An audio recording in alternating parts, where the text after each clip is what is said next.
15 degrees, you can see your breath. Out here in the lake effect, breaking tables like it's poetry. Where else would you rather be? Pinto, Ron, Elvis, in the lay poncho. The members that you need to know. 'Cause once you out here now, your family. Where else would you rather be? Where else would you rather be? Welcome into the Nickel City Crew. I am your host, Rob Crippen. Please like us on Facebook and follow us on Instagram and Twitter at Nickel City Crew. This episode, along with all of our episodes, are presented by Crippen Legacy Entertainment here on Spreaker and StreamYard. We're so glad that you're joining us for some of your Buffalo Bills and NFL content again today. And as always, these are my Bills thoughts said out loud. It's a vibe so ridiculous. Since 12 plus 83 was 6. The shout rocking like a symphony. Where else would you rather be? All right, let's get straight to it. Really excited for tonight's episode as always. It's been interesting because just after the home opener, Bills holiday, heading back down to Charlotte, listening to WGR literally for 9 hours on Monday. And then it's right on us. Tonight is Squish the Fish week. I mean, it's crazy because the Bills go to Miami and they're down there in South Beach on a short week, but we're the first Thursday night game of the year on that package. And I'm just really excited because it couldn't come at a better time. Just beginning of the season, Bills fans taking over South Beach. I've been enjoying seeing everything on social media about how the takeover has been going despite the rain down there earlier today. Joining me tonight, as always, my co-host, Riding Shotgun, Adam Dumptruck Rupsick. Check him out on Instagram at Adam Rupsick, RUPCZYK. Holla at the crew, DT. What's good? What's good? Squish the Fish week. Off a W. Let's go. NCC, what's happening? Nickel City, Rob, we're back. Long time no see, Rob. We had a great weekend together, had a great time. Ready to chop it up. And yeah, we're just like that. We're into week 2. I'm saying these Thursday night games are rough. I drove. I was the responsible guy on Sunday. And I still was, fighting and feeling, wasn't myself really until this morning. So I can only imagine how 1-7 of those boys feel after getting banged up on Sunday and then going right back in it and getting it rocking. So short week. Here we go, week 2, and we're back, baby. We're back. We are back. Click, clack, we back. What's up, Robbie? Checking us out. Hey, we love it, man. Thanks for the support. Listen, man, it's really exciting because, last week was just such a fun time. It was like we talked about, it was the culmination of all the offseason, all the chatter, all the bullshit finally came to an end, and we got a chance to see this team on the field. And as we recap last week's game, Bills win 34-28 over the Cardinals. DT, it's always different. And I know that you feel the same way. It's always different when you're in the stadium and you're witnessing the game that way and taking it in, consuming it. But that crowd was electric. Before we get into the X's and O's and different things like that, the crowd was electric. We were on 10. I know that we got a chance to get into the line nice and early to make sure that we didn't miss kickoff on that beautiful flyover. Just everything about the home opener. It really is why we call it a Bills holiday. It's just everything coming together, the tailgate, people being back together that you haven't seen in some time. And it did not let down, man. It lived up to all of its billing. It was really a glorious day. Weather turned out to be just fine. The best, probably the best.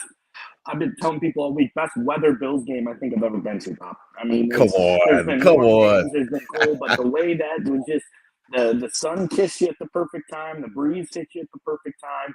It was never too hot. It was never too cold. Was a beautiful day in there. And yeah, the energy was real. The holiday, you can really feel it's not that it isn't the rest of the season, but on week 1, especially the past couple of years, that home opener has been week 2. Right. So it's nice to have that. Week 1 to start the season. Everybody's 0-0. And yeah. 1 o'clock, just how we like to do it. We talked about how we're professional tailgaters all week, and we can keep our times real strong. And I mean, it was the first one, and we'll get into the tailgate report later, but the tailgate felt like we were there about 10 minutes. We were there for 5 hours, 4 hours, but it felt like we were there in 10 minutes because, everyone was just getting together and rolling. in the stadium, great energy, great vibes. As soon as the national anthem, where I'm swaying like a player is on the sideline, like let's go. I liked our seats. I liked everything about it. So ready to chop it up and get into it tonight. But the energy was real. The Mafia, all these questions, all these off-season bullshit Yeah. ratings, and Yeah. Yeah. WGR's garbage fire with are we going to be good? I don't think so. Yada yada yada. But then 70,000 there screaming as hard as they ever have. So let's go, baby. 1-0. Yeah, want to know. You're absolutely right. It's funny because I mean, I just enjoyed, everything about it. And you're absolutely right. We'll get the tailgate report at the end of the show, but just everything about it leading up was just wonderful. Now, on the field, DT, it was interesting because that first half was weird, and it was a situation where I didn't expect the Bills to lose, but I would be lying and I'd be disingenuous if I didn't admit that I was a little bit nervous when it got to 17-3 in that first half, right before the Bills got a chance to make that final drive before like you talked about, the double dip and get a chance to hit them on both sides of the half. I was really, I was starting to get just a little nervous. It wasn't anything exotic that they were doing. It wasn't anything in respects to the game plan that was going crazy, but it was just something where they were controlling the game. They kept running the ball. They kept the short, quick passes. They kept moving the chains. I mean, what we talk about, I always talk about move the chains. And like, they were in a situation where they were kind of in control. I mean, believe it or not, 17-3 at half on the road, week one in a hostile environment is not easy to do. And again, it wasn't anything spectacular that Kyler Murray was doing, but it was just short, dink, dunk, run game a little bit as well. And they were using us. They were getting to us, man. No way to cut it. Yeah, I mean, the bend don't break was for real. They came out and went right down that first drive, that roughing the passer call. Bullshit. That's we can dig Yeah. into that. That was literally right in front of us. Saw Yep. it live, and then even though Kyler Murray is tiny, you could still see him out there. And then we turn around and then Jumbotron and watch it again, and it was a bad call all the way around. But then that gives them 7. We get the nice return, go right down the field, kind of looking promising there, and then the fumble happens. So, Yeah. I wonder what it would have been like. You go down and strike right back, make it 7-7. Does that get Arizona kind of in a different game plan and force them in a mistake earlier than they did when they just kind of marched back down again to make it happen? So that early turnover, we saw it a few times last year, and it really cost us. Those games of Josh Allen throwing the pick on the first play of the game, the Patriots, they just could never get in a rhythm after that. James Cook fumbles the first play of the game against the Broncos and, goes down to the end, 12 men on the field, however you want to put it. Right. So that is something I'd like to see us stop doing, turning the ball over on first possession, because I think it would have changed the whole level of the game. Because once we settled in, I think we dominated pretty much 3/4 of that game. Well, not 3/4 of the game, but definitely at least the third quarter. And second half. Yeah, absolutely. Yeah, and with that, if we would have went down and struck 7 to make it 7-7 there, how different does that game turn out? Absolutely. No, you're right about that. I mean, the Bills mount that drive. They score with 19 seconds on the clock to end the first half. The Josh Allen run again, both Josh Allen touchdowns right at us. That was really sweet. We're scoreboard side. So shout out Section 104. Shout out Josh Clue, all of my crew out there. I missed you guys last week, and we were right one section over in 103. And yeah, Josh Allen just kind of willed the team in that respect and kind of put him on his back. And it's interesting to watch him because, I know that the big play is obviously the hurdle over Budda Baker in the second half, but like, he is just such a dog where we're running out of superlatives, DT. We're running out of stuff to say in respects to the adjective to describe his greatness. But he really does, you always say that he's much watched TV. He really does just take his game to another level, and he's not scared of anything. He's not scared of any linebackers or any safeties. And if it calls for it, he's going to take it. I watched this great breakdown of that second half touchdown where Dan Orlovsky was just, defending him. I know the Nick Wrights and all those other trolls won't, Josh Allen and he runs too much and this and that. But like Dan Orlovsky was like, listen, on that play, 2nd and 6, what do you want him to do? You want him to throw the ball away? They had a good play concept and it was picked up. And then he just takes it over, man. Anytime that he's ready to take over, it seems like he could put that cape on. He goes from Clark Kent with the glasses like you, and then all of a sudden he's Superman coming out of the phone booth, man. It's amazing. I'm running out of stuff to say. I am trying to think back of being there in the stadium live Yeah. and seeing the switch flip like that. You Yeah. know, like Hmm. it was visible in there, Rob. The feel and the visual was, 1-7 says we're not losing this game. That's right. We're not losing this game. Whatever we got to do right now to clock in and do it, we're doing it. And it was, I'm going to make a good throw or I'm going to run for 8. I'm going to make a good throw or I'm going Hmm. to run for 8. And it was just like a visible switch of, all right, I'm taking over here. And Yep. and it was obviously awesome to see. We got all that action right in front of us in the end zone. I mean, we saw 3 of his touchdowns. The one that Yep. got called back, 3 of his touchdowns coming in, and all of them were beasts. And then, he just gets up and bosses out, whether he flexes or, crosses his arms or whatever he's doing there.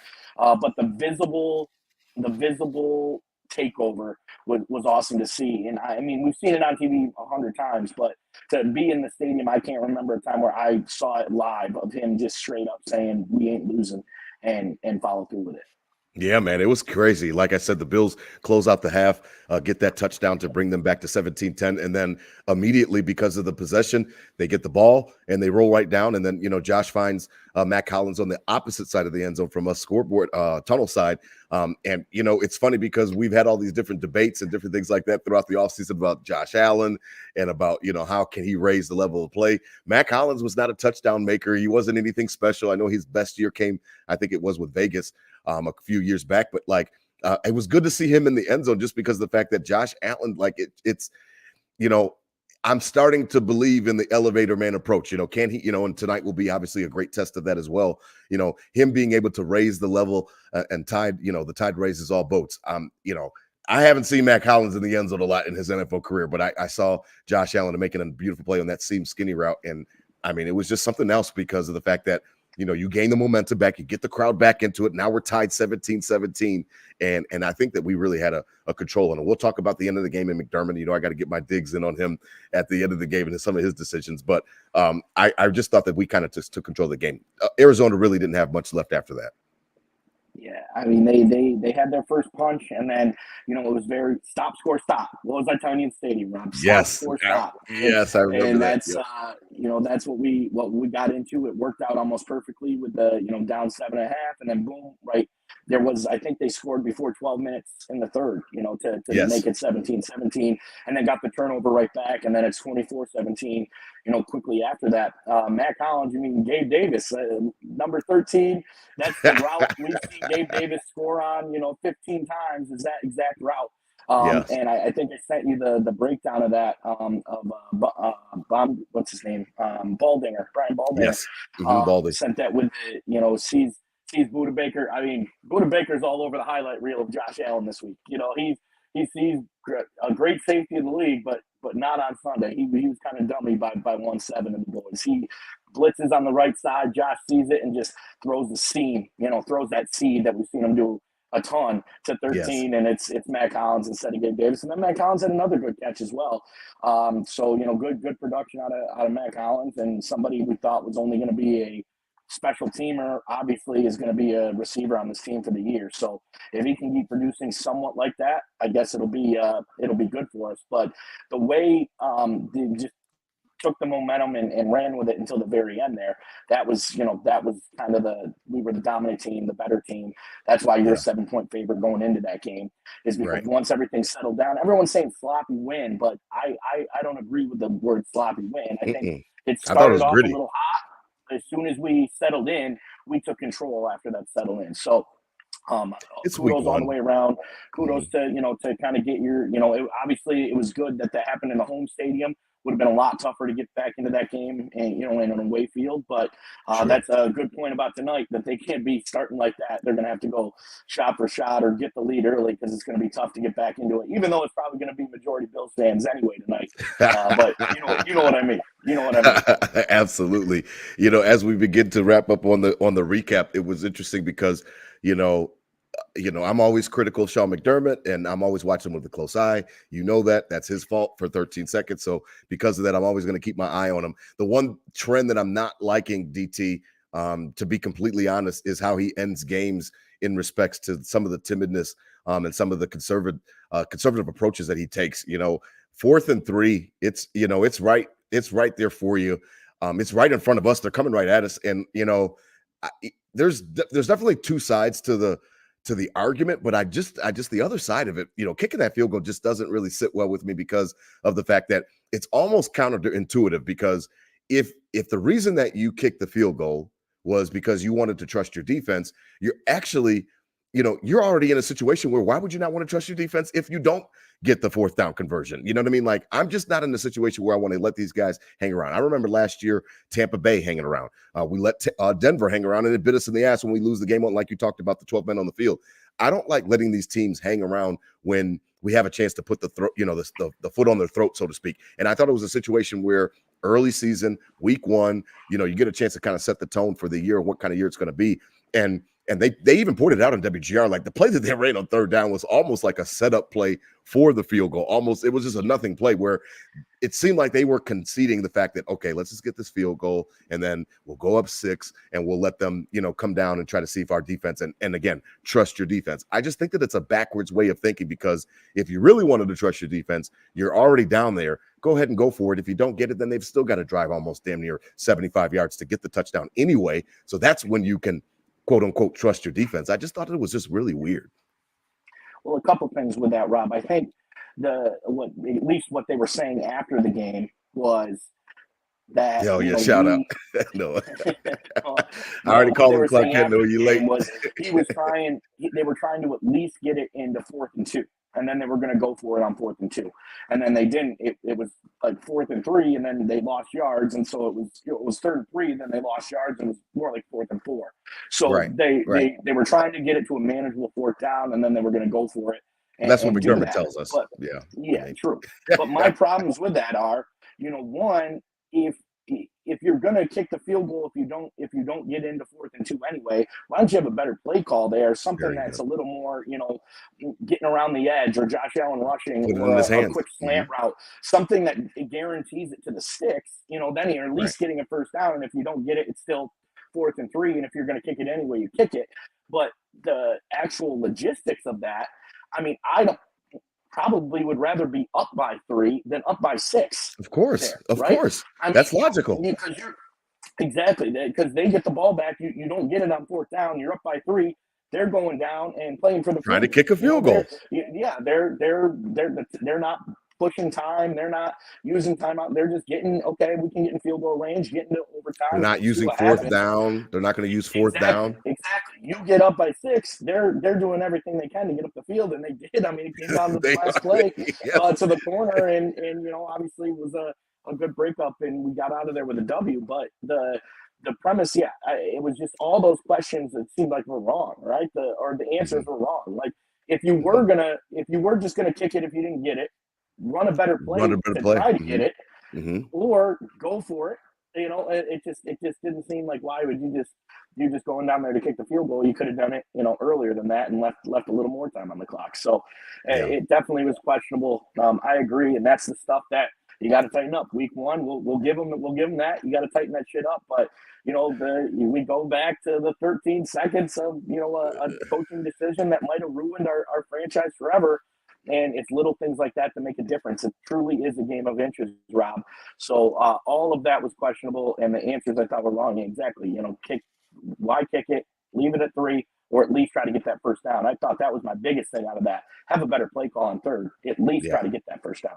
Yeah, no, I agree. And, we don't have to harp on it too long. that was one thing that stuck in my craw. And I'm, again, I've got nothing to do but drive south for 9 hours on Monday. And I was just like, and everybody, obviously, on WGR, a lot of the listeners were savvy and were picking up on it and were calling in about it. And I was just like, that made me mad, because I just don't like them hanging around. I remember that Tampa Bay game last year, and it just was way too close at the end. And like, what are you doing? Like, you are 10 times better than this team. You should have been blowing them out. You're not blowing them out. And then you're going to give them a chance at the end of the game. Like, it's just weird. And obviously that Denver game last year as well. So again, McDermott's he's got to trust his own process, and he's got to go ahead and go back to the film room and figure out ways to adjust as well. Now, as we transition, again, tonight's episode, like all episodes, are presented by 26 Shirts right here on Buffalo Fanbase, the Bills Mafia official podcast network.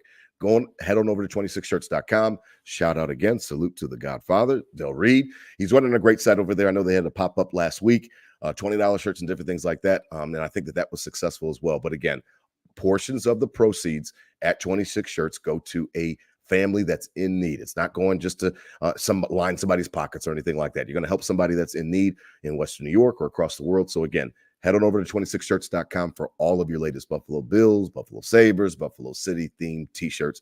They've got excellent content creators there designing these shirts. Now, as we transition, DT, and it dovetails into our preview, shout out over 385 people watching on all different platforms. We love you, Nickel City Crew. We love you, Bills Mafia. Enjoy the game tonight. DT, it's Squish the Fish week. My juices get flowing for Squish the Fish week. I know yours as well. You have been amped up since this morning and texted me, and we're ready to go. I wanted to talk about tonight's game and one of the concerns that I have, or one of the things that I've been looking at. But Joe Brady, his first audition for his offense, he likes to run this ball, DT. He likes to run it a lot in respects to first downs. He likes to run it on second and short, when traditionally you can take your shots and different things like that on second and short, and you can kind of manipulate the defense. What do they always say? That the playbook is wide open on second and short. This guy loves to run the ball, DT. We ran it okay, on Sunday, but it wasn't anything spectacular.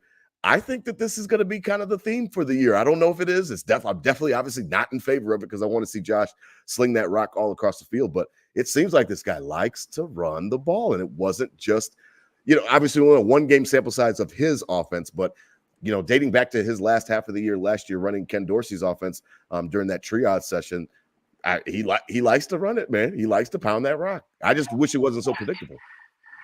True. I mean, it was okay Sunday. And people are saying it was good. I don't know if it was good. I mean, it was average, a little above average, maybe. Let's settle on a little above average. I mean, they were able to kind of get it going, set the tone. They never really got in third and long much, which I think that's why they kept to it. They didn't get away from it because they were in a situation where they were gashing, and James Cook was looking fresh. He looked better up the middle than he did around the outside. Yeah. So, yeah. Oh yeah. Yeah. I think that was something new. And we haven't seen okay, do it till it doesn't work. It was kind of working enough where they did abandon it in the second half when they had to score some points and get the ball up. But we haven't seen that. If it doesn't work, is he going to abandon it, or is he going to beat it like a dead horse and get ourselves into a situation we can't dig ourselves out of? But tonight, the game plan of going against the Dolphins, who are a high power, quick strike offense. I mean, they were almost down 24-7 Sunday after a fumble, one play, 80 yards. They're right back in the ball game. This is the game where you might want to do what teams try to do to Josh Allen, right? Elongate drives, keep them off the field, beat them up, beat them down, and try to make it happen, where you keep Tua and that high power offense off the field by having an efficient run game. And I mean, I guess they didn't abandon the run, because in the second half, the run was Josh Allen and, and being efficient with that and getting first downs and scoring when he needed to. But I'd like to see it again tonight, elongate drives, but we'll see if it's not working, how fast he gets away from it. Yeah, no, it'll be interesting to see, tonight's matchup. Again, Bills down in South Beach taking on the Dolphins. Dolphins really, really, really want to beat us. We know that. They've had a tough time getting the best of Josh Allen. That's the reason, that I named the episode the way that I did, because just Josh is, this is our vacation home, DT. This is our second home. Now, one of the traps that I'm trying to avoid leading into the night, and I'm confident, I think that the way that Greg Rousseau played it, the way that the corners played, the way that, shutting down Marvin Harrison Jr., like the cool new toy, didn't really do shit. I think he had one catch for like 4 yards or something like that. I'm interested to see with the defense, if they can hold their end of the bargain and the corners can hold up. I'm really interested to see how the offense handles their work, because, this team is motivated to beat us, but I'm trying to stay out of the trap that because we beat them before, we will beat them tonight. You know what I mean? Like I tried my best to stay out of that trap that, last year's results don't have any, necessary bearing on what's going to happen tonight, but it's really hard, DT. That's why I named the episode Vacation Home. It's really hard. Bills Mafia down there. Josh is their daddy. Tua's daddy. I saw, on Instagram, he's, Josh is carrying Tua on his shoulders, his little baby Tua with his face. And I'm just like, man, Dad, it's funny, man. And it's great to be on this side of it, because for me, growing up in the 90s, they were our biggest rivals with Dan Marino. Like, I love Squishing the Fish. I love this week. I'm just trying to make sure that I keep my expectations tempered, because what happened last year doesn't necessarily, give us a preview what's going to happen tonight. at the roulette table, you walk up to a roulette table and you see red, red, red, red, red, red, red, red, red, red, red. What are you doing? You're betting black, right? Because black Yep. is due to hit sooner or later. Yes, you do And that. Yeah. and in this case, you look down the last 10 games of these series, and the Bills have dominated. I mean, Josh Allen being 11-2 against this team in his career, and both games they could have won. The one game was the famous heat stroke game, and the other was when he was a rookie and hit Charles Clay. Missed Charles Clay. Did he hit Charles Clay and he dropped it, or he missed him in the end zone? Yeah, it was Whatever a short throw, whatever they want to say. They had a chance to win that game too. So he realistically could be 13-0 against these guys. So I love it. I love the story. I mean, Tom Brady's record against us was like what, 33-3 against the Bills in his career. So like, why can't that be Josh? Why can't this be the story? Why can't this be the Bills just beating up the Dolphins every week? I mean, Tua is 11-0 against the AFC East, and he's 1-6 against the Bills. Let's go. Let's go. Make that a theme. Be the Brady to the Dolphins. Be the hatred. I want a little Dolphins fan like me growing up, like, oh, Tom Brady's going to kill us again. I want them saying Josh Allen's going to kill us again. So, yes, temper your expectation, because probability says that it's got to sway back the other way sooner or later. But why can't it be a dominant Why can't it be a dominant series? And Josh Allen and Sean McDermott seem to find a way to get that done each time. So I'm still locked in on it. Yeah, I mean, it's a juicy matchup, and the way that we came back on them last year to win the division and different things like that. I know they've got to be pissed in that respect, but it's a situation where it's just sometimes if you got somebody's number, you got their number. Like, you know what I mean? Sometimes it doesn't necessarily. It's not not even always an X's and O's thing. Sometimes it's psychological. Like, you know what I mean? Like we came into those Patriots games, and I've told that story on Nickel City Crew many times. Like, I would walk in from the lots into the stadium. I'm like, man, just keep it close. You know what I mean? Like, just keep it close. Like, don't get embarrassed. You know what I mean? Like, I didn't think we were going to win any of those damn games. It's Tom Brady. It's Bill Belichick. They're getting ready to beat our ass. But just keep it close. Make it competitive. And then obviously you get some of those games where they're closer than you expected, or that one unexpected win as well. But like, they dominated us. So it was almost a psychological thing. And I don't know that those teams carried that, but they're human, DT. It's got to have some type of like, damn, this is my big brother. This is the big bully on the block, and I can't get past him. I'm up 3 games for the division title with 5 games to play, and they come back and hawk my ass down, and then I get week 18 at home and I still fuck up. Like, there's got to be something in there psychological where it's like, damn, like, anything I do is not good enough to beat these dudes. And I understand that they played us close, and I understand, that playoff game that we were at with Skylar Thompson, it was a close game, and it could have gone a different way that day. But like, man, we just seem to have their number, and I'm confident because of the fact that I just haven't seen Tua do it. But it doesn't mean that he's not capable. He's obviously playing some great football. Yeah, and he's got great weapons as well. Yeah, Jinx. He's got the weapons. The fact of, but is it really a home game for him?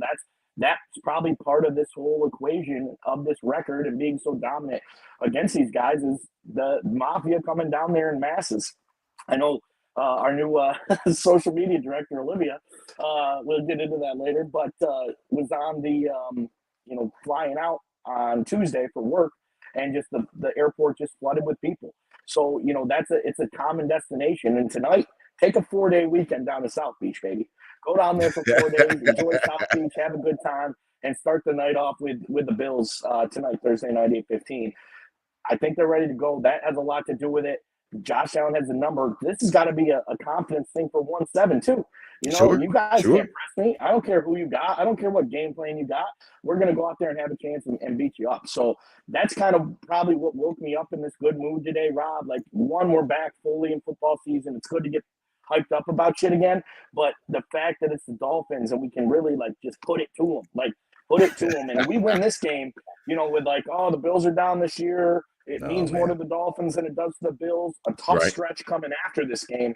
We can get this one. It's a big statement to the Dolphins and their confidence, and to the Bills for the rest of the season. No, I think that it's a big game. I definitely have heard that narrative as well, that it means more to the Dolphins than it does to the Bills. But imagine 2-0, getting a chance to sit 11 days rest. Then you're welcoming Jacksonville in for Monday Night Football. Everybody gets a chance to get juiced back up for that game. Like, I would posit that this is actually just as big for the Bills because of the fact, not because of history, but because of where your season is, and the fact that you're absolutely right. You get some tough quarterbacks coming up as well. You get a chance to get a jump on it. 2-0 is way better than 1-1 in my opinion, obviously. And I think it's a situation where you could take advantage of some opportunities in respects to getting a leg up on the division, getting a leg up on them in the win column. I think that it's all there on the table for them. Now, as we transition, DT, I'm looking for some of your keys for tonight's game before we get to the tailgate report, because for me, it's obvious, I know that McDermott plays, Tyreek Hill well, and he shuts up and he bottles up the cheetah. And I'm hoping that obviously continues tonight. But I think that it's going to be really important because of the fact that it's hot. It's going to be hot tonight, sweating. Everybody's going to be, getting after it. I know the sun is not out, but you guys better those corners. I'm watching the corner, period. I'm watching them. I was encouraged last week with Benford and Douglas, but you got to bring your best tonight because of the fact that, Cheetah and Waddle will make you look silly in a flash. I mean, like you talked about last week, Jacksonville getting ready to take control of the game, come down on the goal line, he fumbles, Etienne fumbles, and then all of a sudden, literally next play, not a few plays later, not a long methodical drive, one play, 80 yards, and all of a sudden the complexion of the game changed. We've seen it here at Bills Mafia, Nickel City Crew. We've seen Cheetah tear up some game plans, obviously 13 seconds and things like that of that nature. So I'm really looking forward to seeing what the secondary can do. The safeties got to be on alert, got to make sure that you're in the right spots. I know that DeMar Hamlin was late last week on one of those big plays. I'm looking at the secondary, DT. That's my matchup for tonight, is the secondary against those weapons, because these guys will make you look silly, and they'll do it in a flash, man. They literally will do it in a flash, and the game can flip. And we've talked about it all offseason, that lack of veteran leadership in the back of this defense. You had Hoyer and Hyde the last, in this dominant run against the Dolphins, and especially when they got Tyreek Hill, you have them back there as kind of your safety net, as kind of your nothing gets behind them. So hopefully the new wave of defensive backs can do the same tonight. But my keys, I think, for the game are going to be, I spoke on it earlier, kind of the opposite of what people do to the Bills. Okay. Elongate the drives, have nice, gritty, 12, 15 play, 5 to 7 to 8 minute drives. Okay. And in points, whether it's a field goal or 7, it's got to end in points. Keep 2 of them off the field, so it almost seems like they have to get out there and huck it up quick. And press a little bit. Mm-hmm. Yeah, exactly. Forcing them into a mistake late, because they're like, oh shoot, we haven't been on the field in 10 minutes. We got to get out there and score again, and they throw one up and it's bad. So I think elongate drives, and I got to see some more pressure from the defensive line. Tua gets the ball out quick. Kyler was kind of running around with it, and we really didn't get to him until the second half. Right. I think we don't have time with Tua. It's going to be there, and once you get him off the step, he is a horrible quarterback, in my opinion. Once you get him off that first read, he's not a starter. He's not a starter in the league if you get him off the first read. So, we need some production out of that defensive line. I'm calling out Taquan Jones. I'm calling out Ed Oliver. Push up the middle. Let your edge guys kind of pin their ears back. We need pressure defensively. Get Tua off his step and elongate drives on offense. And I think that's going to be the key to kind of bottling up what Miami wants to be tonight. Yeah, and speaking of pass rush, Greg Rousseau, 3 sacks. Von Miller, a Von Miller sighting last week. They even let him play on some first and second down packages, stopping the run. He gets a sack. I like the fact that we saw Von back, in that case, DT, and that is just a welcome surprise. All off season, anytime we talked about defense, we did not even bring up him in respects to the fact of counting on him. To have him kind of return to form just a little bit, that would be more than a cherry on top. That would be a big, big deal for that defensive line. And Rousseau, DT, just looks like he's getting ready to come into his own. It looks like he's getting ready for a blow up. It really does. Looks like the game is slowing down, and he knows his different moves. He's got his counters. He's got all the different things that he wants to do now. We need it. It's time we called him out in the offseason. It's time to be the vet. It's time to make plays. You're not the rookie anymore. You're not the little guy anymore. You got to get out there and make the plays. And, we're going to need it tonight. We're going to need it all year. We're going to need every week we play a freaking good quarterback, Rob. We're going to need him and get him off his spot. So let's make it happen with that. But interior defensive line pressure, that's what I'm calling out tonight. I hear you. Yeah, absolutely. Now, as we transition the Nickel City Crew Tailgate Report, we've got to get at it. That is presented by Queen City Vintage. Check out Queen. Yeah, this is our new official sponsor. Our new official sponsor of the Nickel City Crew Tailgate Report. Again, Queen City Vintage. Check them out.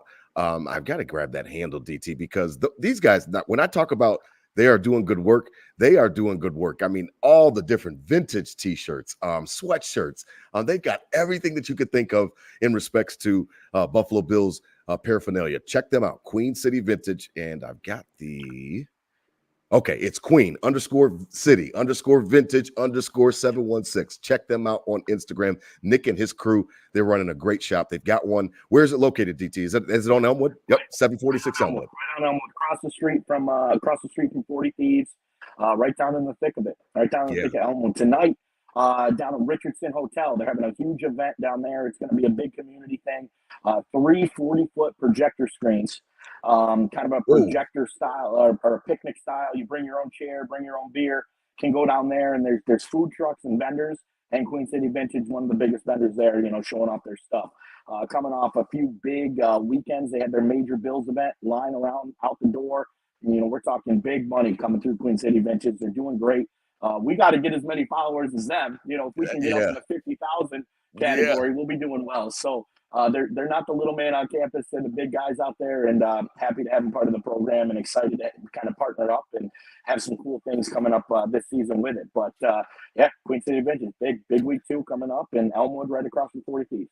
Yeah, man, it's really nice. I spoke with Nick on Sunday after the game, and I'm really excited about this partnership. And it's a situation where, I mean, they've just got such a great product. Anytime that you're buying stuff, you want it to be a good product. And these guys have they just got anytime I'm on that damn Instagram, I'm like, golly, that takes me back. And like, golly, that shirt takes me back. I'm talking about the Tasmanian, Looney Tunes, back when they used to rep, they're repping with the Bills stuff on back when we were going to Super Bowls. It all just speaks to me. So if you're a 90s baby like me, or even if you're not, check out Queen City Vintage again, 746 Elmwood. They've got some good stuff out there. I'm trying to tell you, you're not going to be disappointed at all. Now, as we transition, DT, the tailgate report. I mean, DT, it was a blast. I drove up on Saturday, left the house around 5:30. I think I got on the road like around 5:30. I wanted to get that beat on it because, again, you've just got so many people to see and different things like that. So I got a beat on it and arrived in the town like around like 2:30, 3 o'clock at the latest. And it was really a smooth ride. No rain. I hate driving in the rain and all that other stuff. So it was cool. And got up, I got a haircut. Shout out to my man, Sally Turner over there at Razor Sharp, and right on another one right there on Hurdle. And I called you right after that, and I was like, DT, I'm close. I'm right around the corner. Let me come. So shout out to 330 Lennon, the Bachelor Pack, went over there to say what's up to DT real quick. We got a chance to get an embrace, get a hug, take a shot real quick. And then for me, I headed out. I saw my best friend, took Ace. Shout out to Ace and Nicole, and got a chance to hang out with their beautiful daughter, Princess Elsie. And then shout out to Deion Brown. I went to the Brown establishment in Kenmore, kicked my feet up, relax. I was supposed to come back to DT's, but man, after those drives, man, I'm tired, man. Like, people forget that after, a drive is mental as well, because you got to watch out for you and you got to watch out for all these other motherfuckers on the road as well. So by the time I got to Deion's house, man, I was just ready to chill, get some Moonies, and just relax. So that was me up until the tailgate, man. That was me. And then tailgate report, DT hooked it up. Nickel City crew got a chance to get a van. He's got the hookup. Shout out to Big Green. They're Enterprise. He got a chance to get us a van. So we got the mommy van, the soccer van, and everybody was a little bit stressed because it was a little bit late, but it was right on time because we had the pizza set to pick up at 8 o'clock. So we got to Tops, picked up the breakfast pizzas to have our contribution for the tailgate. And DT, we were off and rolling after that, DT. Off and rolling, great playlist. The band was full. Had a good crew with us. My sister and new brother-in-law got to come. Meredith and Derek, shout out. My friends Lee and Danny were with us. And where's my lighter, Derek? It was packed. It was packed to the brim. That van was packed to the brim in the back. And we rolled up, and we probably should have known opener. Probably should have left maybe an hour earlier, because we usually don't see any traffic. I got out of the car and it was arguing with the sheriff on Southwestern, trying to get us through. We did some savvy veteran moves there. Got in that turning lane and kind of rode it up until we saw our window to go in the other lane to slide into our lot. Shout out our lot. Thought it goes up every year. back to $50. Thank Back to God. $50. Thank God. I was They sure it was at least only make 60. $1 million. They only make $1 million plus in cash every year off that lot, Rob. So I'm Mhm. glad.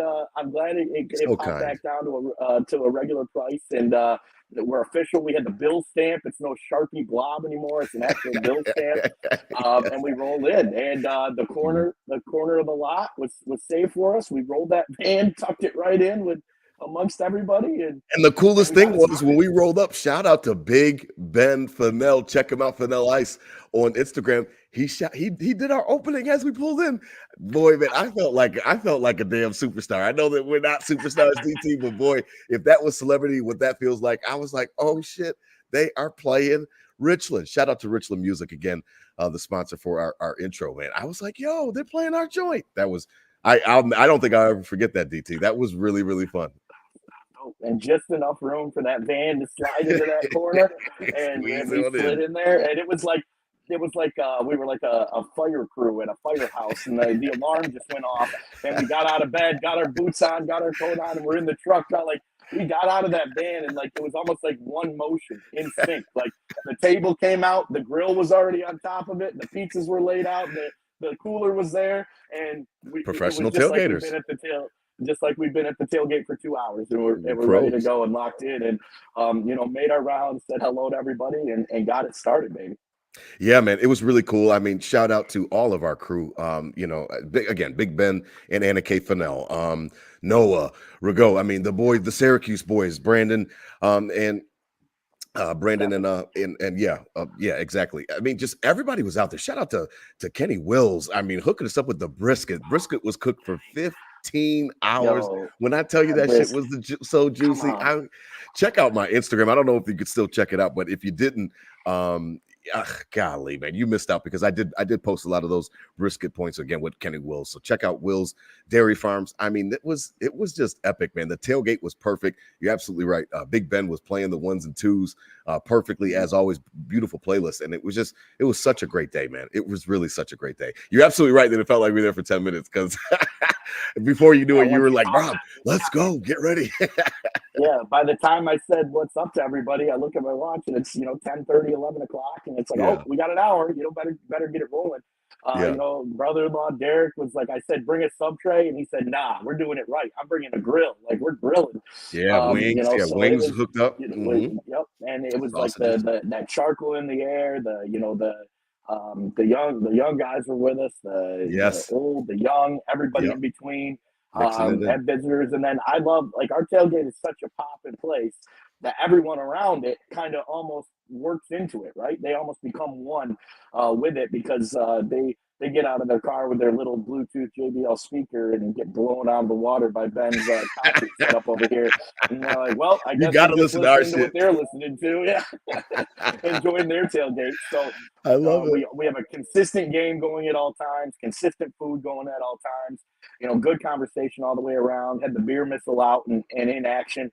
We were giving everybody missiles, and it was perfect. It was It perfect. really The weather was, was man. perfect. The It was tailgate was perfect. perfect. Nobody got too wasted, but just wasted enough to get in there and really feel good about the game. And that's what it's all about. That's why we're professional tailgaters, Rob. That's why we do it. Yeah, man, that is why we do it. It literally was perfect. I can't imagine a better scenario. And the tailgate, everything just literally turned out perfect. From the food to, like you just said, the fellowship with the people, the mafia. It was really cool. Everybody was cool. Everybody had a great time.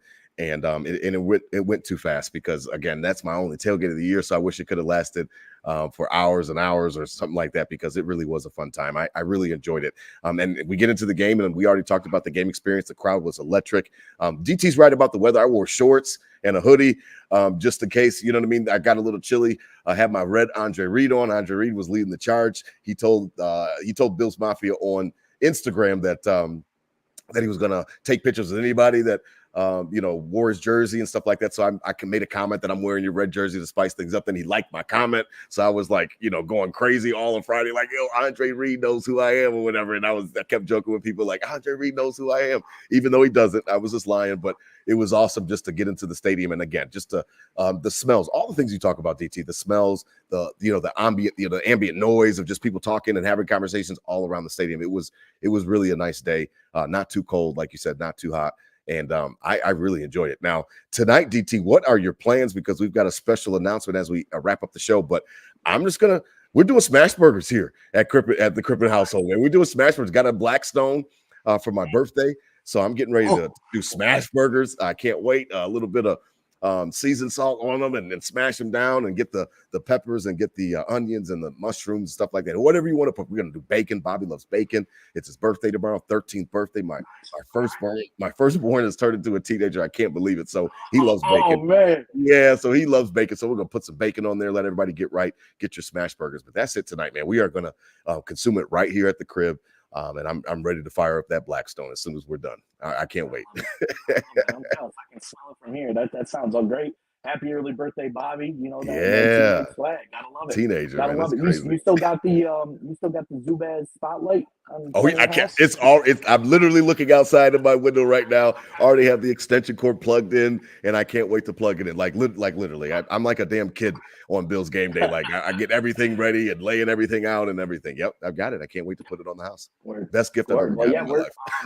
Up here in the buff, we're gonna hit that the Richardson Hotel scene. with okay, kind of see what that's about. Absolutely. I'm not a huge fan of watching a game in public unless I'm at Crowds. the game. Especially because we were there Sunday. Even though you're in the game, you don't really get to see the game, right? You see the game, but not. So it's a big divisional game. I really wanted to kind of pick it apart and watch it fully. But we're going to give it a look, probably maybe first half down there in that scene on those big screens, and then get back for the second half at the batch pad and keep it going. But that's the story tonight. My phone is sitting here just buzzing while we're live right now. Like, all right, what's good? When we going? And it's getting antsy. We're about an hour and a half from kick right now. And getting ready. This is what it's about. I wish I didn't work tomorrow. That's for sure. I should have really pre-planned this, because I was saying on Monday. I wish I didn't work Monday. After that game, and now here we are again. 3 days later, it's like, oh, I got to work tomorrow. But I ain't worried about work, baby. I ain't worried about work. I'm worried about 2-0. I've been pumped up all day since 5:22 a.m. The alarm's at 5:30. I'm up at 5:22. The coffee, the Starbucks is hitting good today. I couldn't wait to get out. My boss is out of town on a retreat. My ass was out way early, getting here, hit all the stores, got my blues going. Just out on the porch, everyone that walked by, let's go. 2-0. 2-0. I love it. We're locked in the Richardson. I'm excited for this Richardson Hotel thing. I think it's gonna be a cool community experience. There's a big one, the big one down on Chippewa.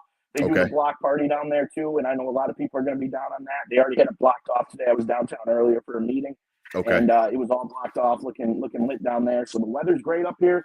It was a nice 80-degree day in Buff. I think it's going to definitely stay in the 70s through game time. Going to be a nice night up here, and hopefully we see the boys prevail. Yeah, absolutely. I can't wait for the game. We appreciate it. A shout out to all of the viewers on all different platforms. Over 550 of you watching on all different platforms. I know everybody's busy on game day and different things like that. So we really appreciate the support from Nickel City Crew, Bills Mafia. Our final announcement, and then we'll let you guys go. I mean, great show tonight, DT. If you noticed on the Nickel City Crew social media, if you notice that things have kind of gotten a little bit better since Sunday, and they were kind of a little bit of an uptick in the quality of posts. Everybody who knows me knows that I am not tech savvy. Everybody who knows me that I'm not a big social media guy. The only reason I have social media is for the podcast and to help promote it with DT. We would like to present and welcome to Nickel City Crew our new creative director. Not our new one, the only one we've ever had, our creative director, Olivia Nagel. Shout out to her. You could check her out on Instagram at Olivia Nagel, Nagel. Shout out. I mean, it happened. She's here? No way. There's no way. She No, said man. she was Listen. coming. 6:45. She said she was coming, so she's late. Listen, shout out to Olivia. She's going to hear this on the live. We really appreciate it. I know that we had a conversation when we were tailgating. I'm like, man, listen, I don't know what the fuck I am doing. And if you can help, I will pay you. So I'm really happy to have her here. I know DT's the same as well. He's a friend. She's been a lifelong friend of yours. And I'm really, really excited because we can finally step into a space where we can hang with the big boys and we can get out some content for you guys, get out some different things. She already put up some posts and polls and all the shit that I cannot do on Instagram. She's already handling it for me. So we really appreciate her. Liv? Turn on the light, DT. We cannot see you, man. Yeah, Turn on the light. Turn on the light. We can't see you. What's up? I was just shouting you out. Look at that. Right on time. There we go. Look at that. You couldn't have better timing, Liv. You couldn't have better timing.